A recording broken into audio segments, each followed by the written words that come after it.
Now, David joins us. Hiya, David. Hello. Now, David is with a group which is, it's called Anonymous what? Just Anonymous. Anonymous against everything. Well, there's a sort of internet culture that calls himself Anonymous, and it's sort of stemmed from that, and it's just a name that's stuck ever since. Yes. Now, you have been issuing emails and things about Scientology. We have indeed, yes. And you're a big fan. No, not really. Yes, I know.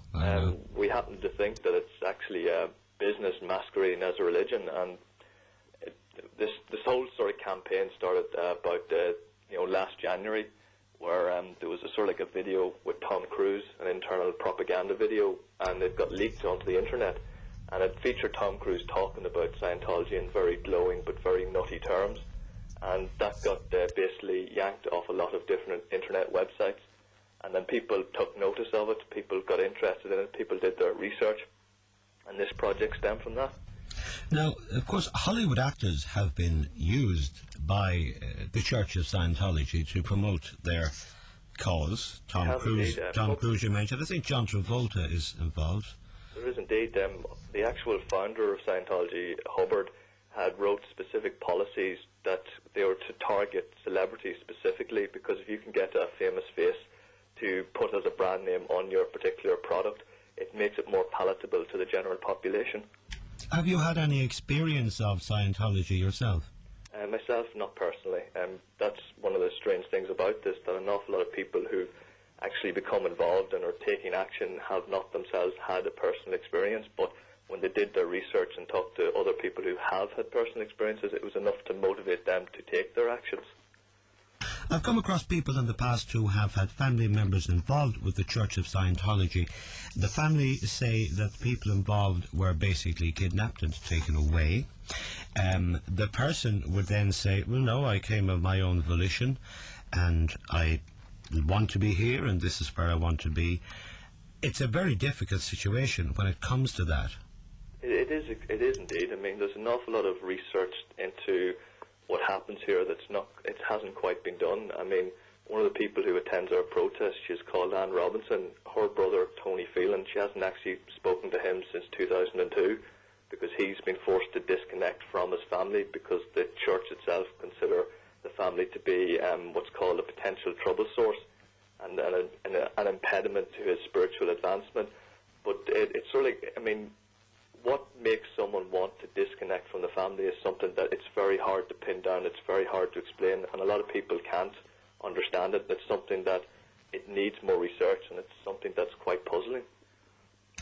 Yes, and they're well established in Ireland. They recruit, they get people in to do surveys and things. They do what's called the free stress test or the free personality test. There's actually a manual you can get on WikiLeaks which describes how this is performed. It's called the Hubbard Dissemination Manual. And what they do is you come in, you take this free personality test, and then they point out what's wrong with your personality. For example, you might be lacking in harmony or communication skills. And they take this problem and they magnify it, and then they try and offer you courses to help you cure this problem. And that's how they sort of get people to get drawn into the church. And it starts from there. Yeah, I did one of those in 1981 in London. Did they try and sell you some Dianetics books afterwards? Oh God, yes. I went in being a feckin' idiot, I suppose, and being curious and the rest, and went in and passed about an hour and a half in the place and did all the tests. But, well, it was pretty clear to me that they were becoming very fond of me, you know? One of the interesting things about this is that most people who would go in and do the personality test wouldn't be sort of like roped in, for want of a better phrase, but it's when people are vulnerable, say they're after family bereavement or they were particularly down that day, that can make them much more vulnerable to this type of recruitment techniques. Yes. It's all about brainwashing, according to many people. The term brainwashing is very ambiguous. It's not the proper term to use because it's very hard to nail down what it means, but there does seem to be a level of control they have over their members, and that level of control seems to be brought about by the particular courses and the training routines that they make them do. I mean, it's hard to imagine how you can actually have control over another human being's mind, but it does seem to be that they're able to pull this off, and quite effectively. Well, you can see it with illusionists like Darren Brown and others. that these things are possible. There's a particular sketch with Darren Brown where he actually just asked people for their wallet and they hand it over, and then he walks off and they don't realise for a while that he's just taken their wallet. And it does show that people are quite susceptible to these type of techniques. It's quite a frightening thing to realise, isn't it? It is indeed. I mean, Scientology wouldn't be the only group in Ireland that would be doing things like this, but an awful lot of people aren't aware of how many groups there actually are in Ireland and how much influence they can have on you. A lot of people get roped in simply because they just don't know, and that's really what it comes down to. I mean, we're hoping to sort of raise enough awareness so that when people see them, they'll understand what the story is, how they're operating, and hopefully they'll stay clear of it because of that. One of the most famous cases in Ireland related to a Wexford chap, Odin Fortune, around 1997. And that was, I suppose, the typical case, upset for the family. A Scientologist saying he was never a member of the Church of Scientology in Ireland, etc., etc., etc. Would you be aware of many cases in Ireland? That seems to be the one that we always think of, but would you be aware of other cases? There would certainly be. I mean, there's a lot of people, who have actually been affected by Scientology, not just in this country, but elsewhere. And it's only the people who actually, or the families that have the courage to really stand up and speak out. Those are the only cases you ever get to hear of.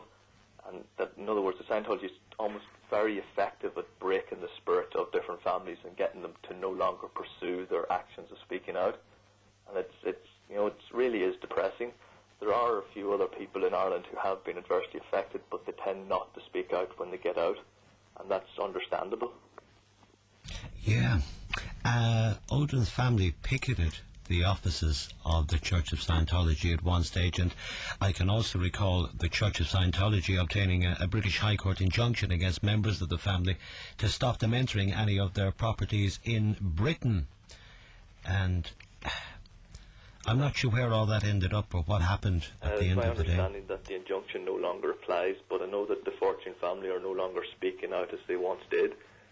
There's actually quite an interesting story involving one of the members of the Fortune family, Jeremy Fortune.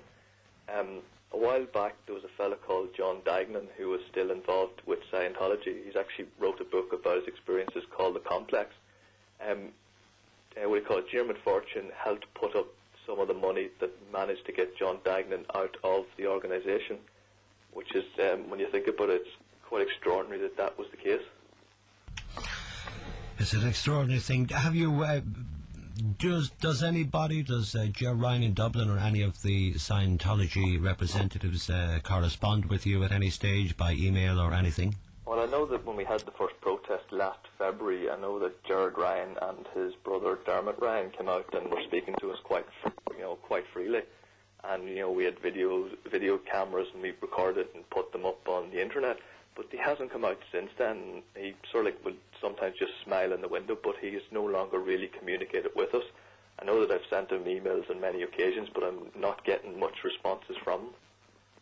So it just seems to be they've sieged up and no longer sort of talk to us. I know that in other locations, particularly in America, some Scientologists there will come out and confront protesters, but I know that here it just doesn't seem to be happening. They're persistent. I know when I did stuff over the years on the radio, they kept sending me that Dianetics book, and that in itself was quite frightening because they sent it to me at my home address, which kind of half put the fear of God me. I know that there was one woman who came by the protest. She told about how her daughter 21 years ago got on the mailing list and how she's still receiving letters and literature from them.